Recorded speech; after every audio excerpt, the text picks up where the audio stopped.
তার বাপের বাড়ি থেকে লোক এসে তাকে নিয়ে চলে যেত। টাকা নেই, কি করবো বলো?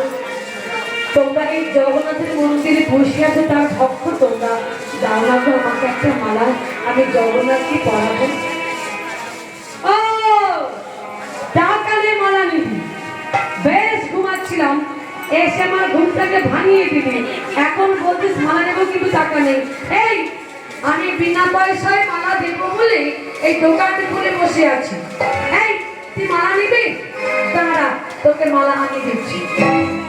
দোকানদার এত রেগে গেছে, ওই যে রঘুনাথ 22টা সিঁড়ি ওপরে উঠেছিল, তাকে এত জোরে ঠেলে দিয়েছে দোকানদার, ওই 22টা সিঁড়ি থেকে গড়াতে গড়াতে গড়াতে একেবারে নিচে এসে পড়ল।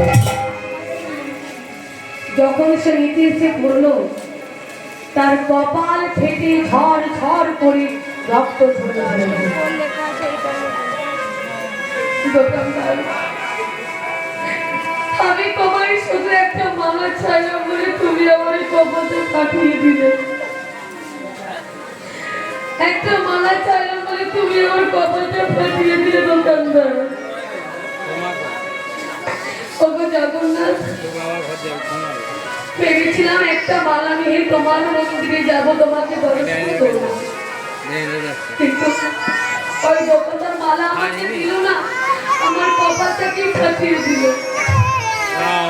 প্রভু, যদি আমি মালা না পাই আমি তো তোমার কাছে যেতে পারবো না। দয়াময়, আমি স্বর্ণাঙ্গীর রক্ত নিয়ে তোমার মন্দিরে আমি প্রতিজ্ঞা করলাম, যদি আমি একটা মালা না পাই আমি তোমার কাছে আসবো না, আসবো না, আসবো না। রঘুনাথ কপালে ফাটা